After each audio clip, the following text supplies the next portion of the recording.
नमस्कार, मनातल्या कथा चॅनलवर आपलं स्वागत आहे. कमल बोलू लागली, ताई, मी माझे दुःख कधीच तुला सांगितले नाही, कारण तुला वाईट वाटेल. आता मात्र सहन होत नाही. वयोमानानुसार मला त्रास सुरू झाले आहेत. माझं शरीर मला साथ देत नाही. हातपाय थरथरतात. माझ्या पतीनंतर सर्वात जवळ कोणी होतं तर माझा मुलगा किशोर, पण त्याला आता मी नको आहे. त्याला मी जड झाले आहे. तो मला म्हणाला आहे, तो माझ्याकडे लक्ष देऊ शकत नाही. काय असं म्हणाला तो? आशा म्हणाली. ताई, तो असंच म्हणाला. कमल पुढे बोलू लागली. मी मान्य केले, त्याला माझ्यासाठी वेळ नाही, पण त्याचं वागणं पहिल्यासारखं राहिलं नाही. माझ्याशी नेहमी चिडून बोलतो, नेहमी झिडकी देऊन बोलतो, माणसांसमोर चांगलं वागतो आणि पाठी तुटकपणे वागतो. मी नेहमीच त्याचा चांगला विचार केला. त्याच्या सुखात माझं सुख शोधलं.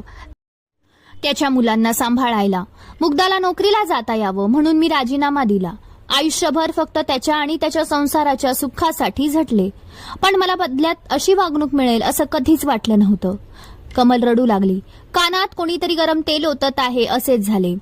अश्विनी आणि अविनाश दोघेही सर्व ऐकून शॉक झाले होते. कमल पुढे बोलू लागली. त्या दिवशी वास्तुशांती होती. मी फार खुश होते. सर्व पाहुण्यांनी घर भरलं होतं. किशोरच्या कंपनीतले देखील आले होते, तसेच त्याचे साहेब देखील आले होते.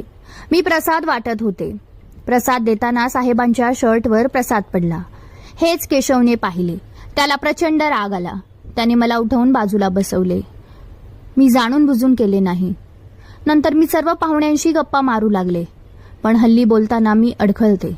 कधी बोबडं बोलते म्हणून तेही आवडत नाही. त्या दिवशी मी बोलताना चुकले तर सरळ त्याने मला रूममध्ये बंद केले, कारण त्याचा अपमान झाला होता. किशोर असा वागेल वाटलं देखील नव्हतं. ताई, मी काय नाही केलं त्याच्यासाठी. त्याच्या संगोपनात मी कसलीच कसर सोडली नाही. त्याला संस्कार देण्यातही मागे पुढे पाहिले नाही. लहानपणी तो चुकला तर त्याला योग्य वळणावर आणले. तो चुकला म्हणून मी कधी त्याला रूममध्ये बंद केलं नाही. उलट त्याच्यासोबत तटस्थपणे उभे राहिली. त्याला आधार दिला. या संपत्तीचा काय उपयोग आहे? पोटची मुलं जर अशी वागत असतील तर म्हाताऱ्या आई वडिलांनी जायचं कुठे? ताई, मी खूप सन्मानाने जगले. किशोरच्या वडिलांनी कधीच मला दुखावलं नाही, पण किशोर असा वागला. असं वाटतं मी निपुत्रिक राहिले असते तर बरं झालं असतं. काय करायचं असं आई पण, जिथे फक्त हैटाळणी केली जाते. आपलीच पोरं आपल्याला वाळीत टाकतात. परकं असल्याची वागणूक दिली जाते. आपण आपल्याच मुलांसाठी ओझं होऊन जातो. ताई, मला ह्या वयात काय हवं आहे? फक्त प्रेमाचे 2 शब्द. पण ताई, हे देखील नाही. रोज नव्याने मरते आहे. असं जगण्यापेक्षा एकदाचं मरण आलं तर बरं होईल. कमली, असं अभद्र बोलू नकोस. तुझी ताई अजून जिवंत आहे. थांब, त्याला चांगलाच धडा शिकवते.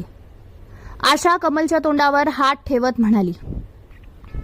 इतका वेळ शांतपणे सर्वांचं बोलणं ऐकणारी स्वयंपाकीण ताई आली आणि म्हणाली, आशा मावशी, कमल मावशी 100% खरं बोलत आहेत. किशोर दादा आणि मुग्धा ताई फार वाईट वागणूक देतात. मला वाईट वाटतं, पण मी काही म्हणाले तर म्हणतात तू तुझं काम कर. आमच्या घरात काय चाललं आहे त्याच्याशी तुझा संबंध नाही, नाहीतर तुला कामावरून काढून टाकणार. मी काल किशोर दादाचं बोलणंही ऐकलं. ते कमल मावशीला वृद्धाश्रमात पाठवणार आहेत. तुम्ही खरंच घेऊन जा मावशीला. त्यांचे हाल मला बघवत नाहीत. हे ऐकून सर्वांच्या पायाखालची जमीन सरकली. किशोर आणि मुग्धा आले. आशा म्हणाली, किशोर, काही दिवसाकरता मी कमलला माझ्यासोबत घेऊन जात आहे. तिलाही थोडं बरं वाटेल. उद्याच आम्ही निघतो. आशाच्या बोलण्यात एक गूढ होते.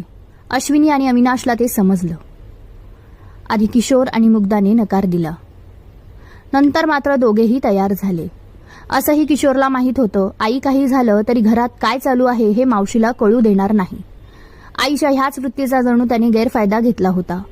आई घरातील इज्जत घरात ठेवत आली होती म्हणून तो आईचा पावलोपावली अपमान करत होता आणि ते बघून मुग्धाही तशीच वागत होती. दुसऱ्या दिवशी कमल, आशा सगळेच निघाले. कमलने स्वतःचा बंगला भरलेल्या डोळ्याने निहाळला.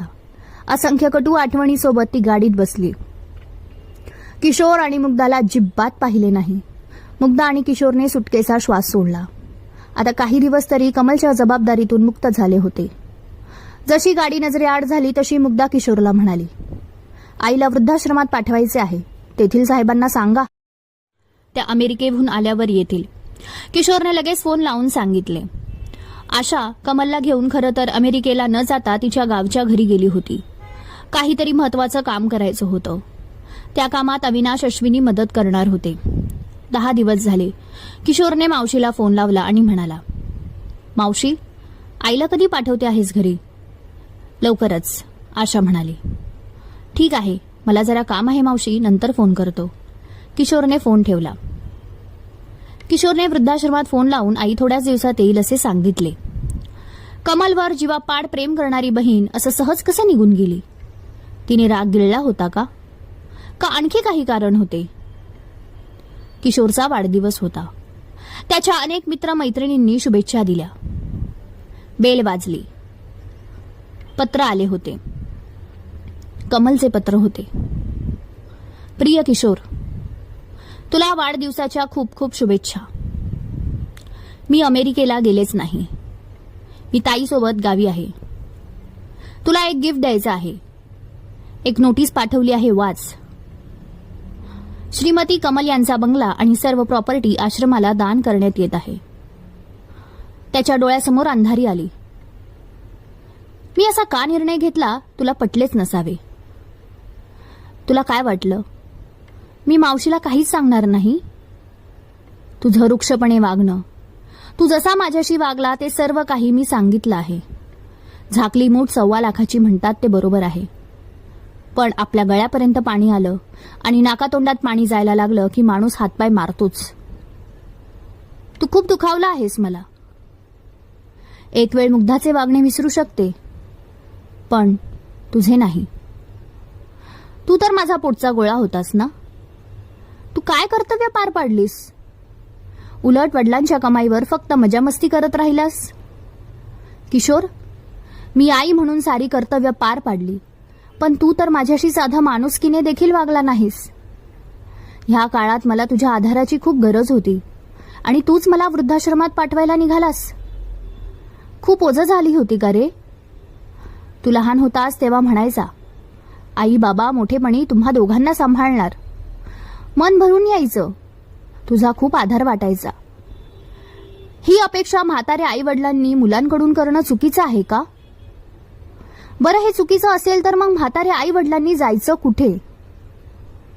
आयुष्यभर मेहनत करून थकलेल्या जीवांनी आधार शोधायचा कुठे? वृद्धाश्रमात? खूप सोपा उपाय निवडलास मला दूर करायचा. तुझ्या मनाला काहीच वाटलं नाही का? दुधातून माशी काढावी अगदी तसंच तुम्हाला तुझ्या आयुष्यातून बाजूला काढायला निघालास. माझ्यासाठी तुझ्याकडे 5 मिनिटही वेळ नव्हता. माझा आत्मसन्मान वेळोवेळी पायदळी तुडवलास. किशोर, तुला सांगायचं राहून गेलं. तुझ्या वडिलांनी शेवटचा श्वास चालू असताना माझ्याकडून वचन मागितले होते. माझ्यानंतर तुझी प्रॉपर्टी शेवटपर्यंत तुझीच राहिली पाहिजे.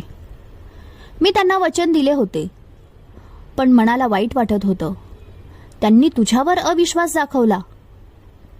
जेव्हा प्रॉपर्टीच्या कागदावर मी सही द्यायचं नाकारलं, तेव्हा तुझं वागणं अचानक बदललं. तुझे वडीलच बरोबर होते. माझ्यापेक्षा 4 पावसाळे त्यांनी जास्त पाहिले होते. त्यांना ह्या दुनियेचा अनुभव होता. माणसं ओळखायला त्यांना चांगलंच जमायचं. आईपणाची मायेची पट्टी डोळ्यावर घट्ट बांधली होती. तुझ्या प्रेमापोटी आंधळी झाली होती. ती पट्टी तू तुझ्या वागण्याने दूर केलीस. ह्याच दिवशी तुझं माझ्याशी नातं जोडलं होतं. आज मी हे नातं तोडते आहे. मुक्त करते आहे तुला ह्या ओझ्यातून. किशोर, आता तू माझा मुलगा नाही. तुझा मार्ग मोकळा आहे. लवकरात लवकर माझा बंगला खाली कर. तुझीच नसलेली आई. किशोर डोक्याला हात लावून मटकन खाली बसला. आई असे काही करेन त्याला स्वप्नातही वाटलं नव्हतं. डोक्याला हात लावून बसलेल्या किशोरला पाहून लगबगीने मुग्धा आली. तिने हातातील पत्र घेतलं आणि सारं काही वाचलं. ती देखील डोक्याला हात लावून बसली. काही महिन्याने कमलच्या बंगल्याच्या बाहेर एक फलक लावला होता. कमल वृद्धाश्रम, वीण नात्यांची. आश्रमाच्या समोर बाकड्यावर बसून कमल आणि आशा दोघी आश्रमातील अशा मजबूत नात्यांना पाहत होत्या, ज्यांची वीण आधाराच्या, प्रेमाच्या, मायेच्या बंधनाने गुंफली होती. ते नातं रक्ताचं नव्हतं, पण तरीही कमलसाठी तेच सर्वस्व झालं होतं. कारण ते नातं स्वार्थाने नव्हे, तर प्रेमाने, मायेने गुंफलं होतं. कमल शेकडो वृद्धांची आधार झाली होती. पोटच्या पोरासोबत नात्याची वीण जरी सैल झाली असली, तरी तिने असे अनेक नाती घट्ट जोडली होती, जे तिची साथ कधीच सोडणार नव्हते. समाप्त. कथालेखन अश्विनी कुणाल ओगले. श्रोते हो, तुम्हाला शेवटचा भाग कसा वाटला कमेंटमध्ये सांगायला विसरू नका. एक लाईक जरूर द्या आणि अजूनही तुम्ही चॅनलला सबस्क्राईब केलं नसेल तर जरूर करा.